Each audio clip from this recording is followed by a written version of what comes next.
ಮಾತಾಡುವಾಗ ಎಲ್ಲರಿಗೂ ಅವಕಾಶ ಇದೆ, ಸುಮ್ಮನೆ ಬಂದಾಗ್ಲಿಕ್ಕೆ ಅವಕಾಶ ಇಲ್ಲ. ಮಾಡಲಿಲ್ಲ. ಆಯ್ತು, ಮಾನ್ಯ ಮುಖ್ಯಮಂತ್ರಿ ಸ್ಟೇಟ್ಮೆಂಟ್. ಕೂತ್ಕೊಳ್ಳಿ ಪ್ಲೀಸ್.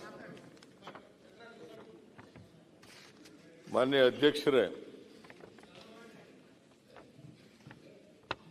ರಾಜ್ಯ ಸರ್ಕಾರಿ ನೌಕರರ ವೇತನ ಭತ್ಯೆ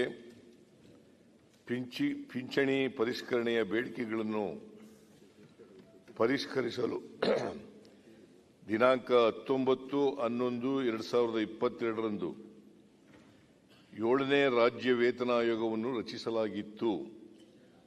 ಅದರಂತೆ ವೇತನ ಆಯೋಗವು 24/3/2024ರಂದು ವರದಿ ಸಲ್ಲಿಸಿರುತ್ತದೆ.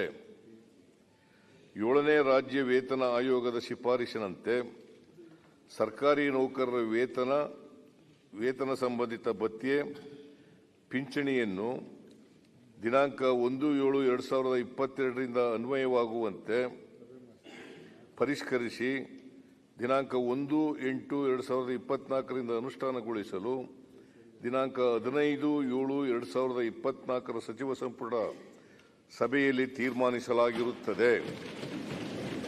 ಅದರಂತೆ ದಿನಾಂಕ 1/7/2022ಕ್ಕೆ ನೌಕರರ ಮೂಲ ವೇತನಕ್ಕೆ ಶೇಕಡ 31% ತುಟ್ಟಿ ಭತ್ಯೆ ಮತ್ತು ಶೇಕಡ 27.50% ಫಿಟ್ಮೆಂಟ್ ಸೇರಿಸಿ ವೇತನ ಮತ್ತು ಪಿಂಚಣಿಯನ್ನು ಪರಿಷ್ಕರಿಸಲಾಗುವುದು. ಇದರಿಂದ ನೌಕರರ ಮೂಲ ವೇತನ ಮತ್ತು ಪಿಂಚಣಿಯಲ್ಲಿ ಶೇಕಡ 58.50% ಹೆಚ್ಚಳವಾಗುತ್ತದೆ. ಮನೆ ಬಾಡಿಗೆ ಭತ್ಯೆಯಲ್ಲಿ ಶೇಕಡ 30% ಹೆಚ್ಚಳವಾಗುತ್ತದೆ.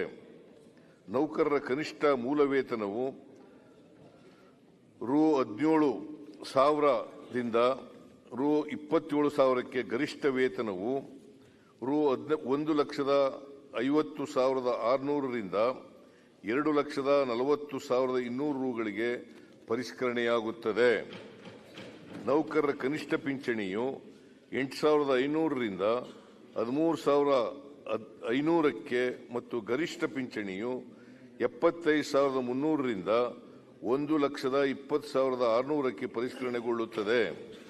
ಈ ಪರಿಷ್ಕರಣೆಯು ಅನುದಾನಿತ ಶಿಕ್ಷಣ ಸಂಸ್ಥೆ ಮತ್ತು ಸ್ಥಳೀಯ ಸಂಸ್ಥೆಗಳ ನೌಕರರು, ವಿಶ್ವವಿದ್ಯಾನಿಲಯಗಳ ಬೋಧಕೇತರ ಸಿಬ್ಬಂದಿಗಳಿಗೆ ಅನ್ವಯವಾಗುತ್ತದೆ. ನೌಕರರ ವೇತನ ಪರಿಷ್ಕರಣೆಯಿಂದ ರಾಜ್ಯ ಸರ್ಕಾರಕ್ಕೆ ವಾರ್ಷಿಕ 20,208 ಕೋಟಿಗಳಷ್ಟು ಹೆಚ್ಚುವರಿ ವೆಚ್ಚ ಉಂಟಾಗುತ್ತದೆ. ಈ ಹೆಚ್ಚುವರಿ ವೆಚ್ಚಕ್ಕೆ 2024-25 ಆಯವ್ಯಯದಲ್ಲಿ ಅಗತ್ಯ ಅನುದಾನವನ್ನು ಮೀಸಲಿಡಲಾಗಿದೆ. ಇದು ಯೋಜನೆ ಆಯೋಗನ 7th ಪೇ ಕಮಿಷನ್ ಅದನ್ನು ಜಾರಿ ಮಾಡಲಿಕ್ಕೆ ನಿನ್ನೆ ಒಪ್ಕೊಂಡಿದ್ದೀವಿ. ಅದು 1/8ರಿಂದ ಜಾರಿಗೆ ಬರ್ತದೆ. ಎಲ್ಲ ನಾವು ಕೂಡ ಅಭಿನಂದನೆ, ಇಡೀ ನಮ್ಮ ಸರ್ಕಾರ ನೌಕರರ ಪರವಾಗಿ ನಾವು ಕೂಡ ಅಭಿನಂದನೆ ಸಲ್ಲಿಸ್ತೇವೆ ಸದನವೇ. ಈಗ ಮಾತಾಡಿದ್ರೆ ಊಟ ಆದ ನಂತರ ಈಗ ಸದನವನ್ನು ಮಧ್ಯಾಹ್ನ 12 ಗಂಟೆಗೆ ಮುಂದೂಡಲಾಗಿದೆ. ಸದನವನ್ನು ಮಧ್ಯಾಹ್ನ 2:30 ಗಂಟೆಗೆ ಮುಂದೂಡಲಾಗಿದೆ. ನಿಮ್ಮ ಈ ಬೊಬ್ಬೆಲ್ ನಮಗೆಲ್ಲ ತಪ್ಪಿದೆಯಲ್ಲ.